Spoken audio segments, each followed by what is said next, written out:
بسم اللہ الرحمن الرحیم۔ کہاں تک ضبط بےتابی، کہاں تک پاس بدنامی، کلیجہ تھام لو یاروں کہ ہم فریاد کرتے ہیں۔ آپ لوگوں نے اتنے شعر پڑھے کہ ہمیں بھی اپنا وہ زمانہ یاد آ گیا جب ہم بھی ایسے ہی شعر، کوئی تو اچھا اقبال کا اور دوسرا شعر آ جاتا تھا جو ٹرک کے پیچھے لکھا ہوتا تھا، تو ایسے شعر ہمیں بھی کہنے یاد آ رہے تھے۔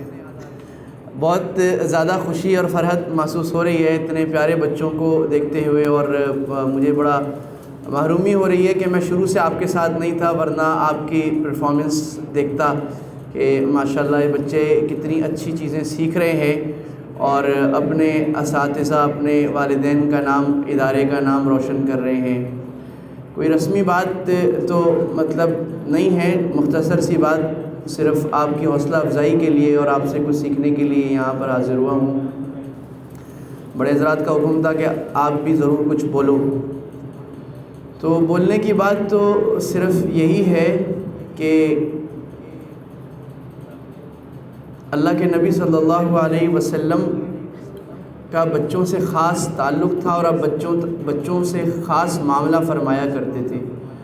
اس کی وجہ یہ ہے کہ یہ جو بھی شعر کہا گیا، ہر فرد ہے ملت کے مقدر کا ستارہ، تو اصل ستارہ تو آپ بچے ہی ہیں۔ پاکستان کے مستقبل کا فیصلہ آپ کے ہاتھوں میں ہے۔ پاکستان، اگر آپ با اخلاق ہوں گے تو پاکستان با اخلاق اور با کردار ہوگا۔ اگر آپ بچے ذہین اور ایجوکیٹڈ ہوں گے تو پورا پاکستان ذہین اور ایجوکیٹڈ ہوگا۔ ہم کہہ سکتے ہیں کہ پاکستان تعلیم یافتہ ہوگا۔ اگر آپ نرم بات کرنے والے، مسکرانے والے، بڑوں کی عزت کرنے والے ہوں گے تو پاکستان نرم بات کرنے والا، اخلاق والا، مسکرانے والا، بڑوں کی عزت کرنے والا ہوگا۔ اگر آپ کے اندر خودی ہوگی تو پاکستان مستقبل کا خودی والا ہوگا۔ اگر آپ کے اندر عزم و ہمت ہوگا تو پاکستان باعزم، پرعزم، با ہمت ہوگا۔ اگر آپ کے اندر کچھ کر گزرنے کا جذبہ، طوفان کی ہواؤں، موجوں سے لڑنے کا جذبہ، موجے ہوا میں آگے بڑھنے کا جذبہ ہوگا تو پاکستان بھی ایسا ہوگا۔ یہ آپ کی قدر و قیمت ہے جو پاکستان کی ہے اور پوری امت مسلمہ کی ہے۔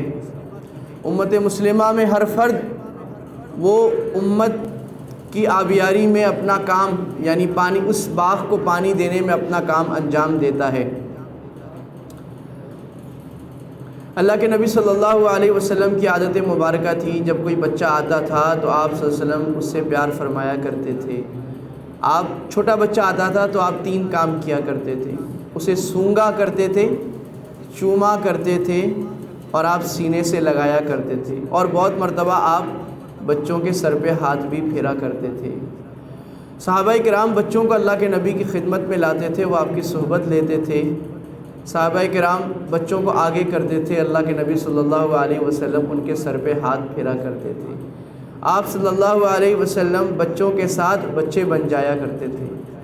چنانچہ آپ حضرت حسین رضی اللہ تعالی عنہ کو ایک مرتبہ اپنے اوپر سواری کرا رہے تھے، اور 2 روایتیں، ایک روایت میں آپ صلی اللہ علیہ وسلم نے اپنے کندھے پہ بٹھایا ہوا تھا، اور ایک روایت میں یہ ہے کہ آپ گھوڑا بن کے حضرت حسین کو اپنے اوپر بٹھا کے، آپ میں سے کس کے ابا یہ کرتے ہیں کہ آپ کو اپنے اوپر بٹھا کے سواری کرائی ہو؟ کس کے ابا نے کرایا ہے؟ کوئی ہے بچہ؟ اور آپ کے ابا چاچا نے آپ کے ساتھ یہ کرائے؟ تو اللہ کے نبی صلی اللہ علیہ وسلم ایسے گھوڑا بن کے حضرت حسین کو، حضرت حسن کو سواری کرایا کرتے تھے۔ تو ایک مرتبہ آپ ایسے ہی سوار کر رہے تھے تو ایک صحابی گزرے اور انہوں نے کہا کہ واہ بھائی واہ میاں حسن، یہ تو نعم المرکب ہوا، کیا زبردست سواری ملی ہے تمہیں، اللہ کے نبی صلی اللہ علیہ وسلم کائنات کے بادشاہ تمہیں اپنے اوپر سوار کر کے لے جا رہے ہیں۔ تو اللہ کے نبی صلی اللہ علیہ وسلم نے آگے سے فرمایا وَنِعْمَ الرَّاكِبُ ہوا، سوار بھی تو کتنا خوبصورت ہے، یہ بھی تو دیکھو، یہ میرا سعادت والا بچہ ہے، اور اللہ تعالیٰ اس کے ذریعے، ایک اور روایت میں فرمایا کہ اللہ اس کے ذریعے امت کے 2 گروہوں میں صلح کروائیں گے۔ آپ صلی اللہ علیہ وسلم اپنے چھوٹے بچوں کی تربیت فرمایا کرتے تھے۔ عبداللہ بن عباس اللہ کے نبی صلی اللہ علیہ وسلم کے ساتھ آپ گھوڑے پر کہیں جا رہے تھے تو آپ نے حضرت عبداللہ بن عباس، بچے تھے، لڑکے تھے آپ کی ایج کے، 13 سال 14 سال 12 سال، تو ان کو پیچھے بٹھا لیا اور پھر راستے میں آپ ان کو سمجھانے لگے اور کہا یا غلام، میرے پیارے بچے، دیکھو ایک بات یاد رکھو، احفظ اللہ یحفظک، تم اللہ کی حفاظت کرو، اللہ تمہاری حفاظت کرے گا۔ اب ہم اللہ کی حفاظت کیسے کریں گے؟ ہم اللہ کی حفاظت کر سکتے ہیں؟ اللہ کو حفاظت کی ضرورت ہے، تو پھر ہم اللہ کی حفاظت کیسے کریں گے؟ تو مانا اللہ کے دین کی حفاظت کریں گے۔ تو ہم جب اللہ کے دین کی حفاظت کریں گے تو ہماری سیکیورٹی کون کرے گا؟ اللہ کرے گا۔ اور آپ نے فرمایا کہ احفظ اللہ تجدہ تجاہک، اگر اللہ کی حفاظت کرو گے تو نظر آئے گا اللہ تمہاری حفاظت کر رہا ہے۔ وَاعْلَمْ، اور یہ بات سمجھ لو پیارے بچے اچھی طرح، ساری دنیا تمہیں نقصان دینا چاہے، اللہ نہ دینا چاہے، کوئی دے سکتا ہے؟ نہیں۔ ساری دنیا تمہیں فائدہ دینا چاہے، اللہ دینا چاہے، کوئی دے سکتا ہے؟ نہیں۔ قلم اٹھا لیا گیا، سیاہی خشک ہو گئی، یعنی اللہ نے تقدیر لکھ دی ہے۔ اس پر ایک قصہ میں آپ کو سناتا ہوں، اور وہ بھی نوجوانوں کا ایک قصہ ہے۔ آپ بھی اب نوخیز کلیاں ہیں، جوانی کی عمر میں قدم رکھ رہے ہیں۔ اللہ تعالیٰ نے قرآن مجید میں ایک قصہ ذکر کیا ہے، وہ قصہ آپ میں سے اکثر نے سنا ہوگا، آپ بتائیں گے وہ کون سا قصہ ہے، لیکن اس قصے سے جو باتیں میں نکالنا چاہ رہا ہوں وہ باتیں شاید نہ سنی ہوں۔ اور یہ میں اساتذہ کرام سے بھی عرض کروں گا کہ بچوں کی تربیت کا اہم ترین جز کہانی سنانا ہے، اور یہ فن سیکھنا چاہیے، the art of story telling. میں نے سیکھا ہے اچھی طرح، اور اپنے بچوں میں مشق کر کے سیکھا ہے، تو میں ہر دوسرے دن سناتا ہوں کہانی لمبی ساری، اور بچوں کو بھی۔ بچہ وعظ سے نہیں سیکھتا، بچہ موٹی موٹی مشکل باتوں سے نہیں سیکھتا، بچہ کہانی سے سیکھتا ہے۔ کہانی میں آپ نے جو سکھانا ہے سکھا دیں اس کو۔ تو اللہ تعالیٰ نے کہانی ذکر کی ہے اللہ کے نبی صلی اللہ علیہ وسلم سے تقریباً 200 سال پہلے کی، بہت پرانی زمانے کی بات ہے۔ ایک علاقے میں ایک بادشاہ ہوتا تھا، اس کا نام تھا دقیانوس۔ وہ بادشاہ اللہ کی عبادت نہیں کرتا تھا، وہ بادشاہ، اس کے سارے لوگ وہ بتوں کی عبادت کیا کرتے تھے، اللہ کو چھوڑ کر بتوں سے مانگتے تھے، اللہ کو چھوڑ کر غیروں کے آگے ہاتھ پھیلاتے تھے۔ چند نوجوان اٹھے اور ان کے دل میں اللہ تعالیٰ نے صحیح بات ڈالی، اور یہ بات ڈالی کہ آسمان و زمین کا پیدا کرنے والا تو کون ہے؟ یہ اونچے پہاڑوں کو بلند کرنے والا اور بغیر ستونوں کے آسمان بنانے والا، پھر ہواؤں کو اٹھانے والا اور ہواؤں سے بارش برسانے والا کون ہے بھائی؟ اللہ ہے۔ تو ان کے دل میں یہ بات آ گئی کہ یہ بادشاہ، اور بادشاہ یہ بھی کہتا تھا کہ میں تمہارا خدا ہوں، تو ان کے دل میں یہ بات سمجھ میں آ گئی کہ یہ تو خدا نہیں ہو سکتا، یہ بادشاہ تو یہ سارے کام نہیں کرتا، یہ کام تو کوئی اور ذات کرتی ہے۔ لہٰذا ان کے دل میں توحید آ گئی، ان کے دل میں ایمان آ گیا۔ پھر وہ نکلے اور ایک ملا، 2 3 4 5 6 جتنے بھی تھے، 5 تھے 6 تھے 7 تھے، وہ ملے اور انہوں نے آپس میں عہد کر لیا کہ ہم اس بادشاہ کی بات نہیں مانیں گے۔ بادشاہ کو جب پتہ لگا تو بادشاہ نے کہا کہ ہم تو ان کو قتل کریں گے، تم کون یہ کہتا ہے کہ میں خدا نہیں ہوں، میں خدا ہوں؟ انہوں نے کہا ہم کہتے ہیں تم خدا نہیں ہو۔ تو بادشاہ نے کہا میں تمہیں قتل کروں گا۔ تو وہ بادشاہ سے سارے لوگ کیا کیا؟ بھاگ گئے۔ کہاں گئے؟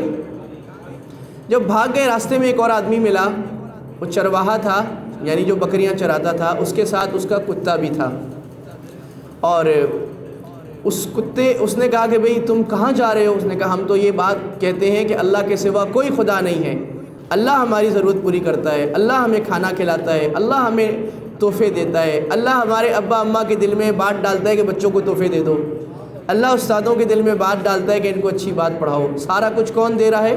اللہ۔ تو انہوں نے کہا اللہ، تو اس نے کہا بھی میرا بھی خیال ہے۔ کہا ہم بھاگ رہے ہیں کیونکہ بادشاہ ہمیں مار دے گا۔ کہا میں بھی تمہارے ساتھ بھاگتا ہوں۔ وہ بھی ساتھ ہو گیا، چرواہا جو شیپھرڈ ہوتا ہے، اور اس کا کتا بھی ساتھ ہو گیا۔ اب یہ گئے اور ایک غار میں جا کے چھپ گئے۔ یہ کس کا قصہ سنا رہا ہوں میں؟ اصحاب کہف کا۔ اب اللہ نے قرآن مجید میں اس قصے کو ذکر کیا ہے، اور اس پوری سورت کا نام اللہ تعالیٰ نے ان لوگوں کے نام پر رکھا ہے، اصحاب کہف کے نام پہ۔ اب میں قصہ سناتا ہوں، پورا کرتا ہوں، لیکن ہمیں سیکھنا یہ ہے کہ اللہ تعالیٰ کو ان نوجوانوں کی کیا بات پسند آئی کہ اللہ نے ان کی کہانی کو پورے قرآن میں ذکر کیا۔ اور اتنی لمبی کہانی قرآن میں اللہ نے کم ذکر کی ہیں، پورے 2 رکوع کی کہانیاں. تو اللہ تعالیٰ کو ان کا قصہ کیوں پسند آیا، ان کی کہانی اتنی اچھی کیوں لگی، ان نوجوان اور ان بچوں میں کیا بات تھی جو اللہ کو بڑی پسند آ گئی. اور اگر ہم وہ بات اختیار کر لیں گے تو ہم بھی اللہ کے کیا بن جائیں گے، اللہ کے پیارے بن جائیں گے. اللہ کا پیارا بننا ہے کہ نہیں بننا، اللہ سے دوستی کرنی ہے کہ نہیں.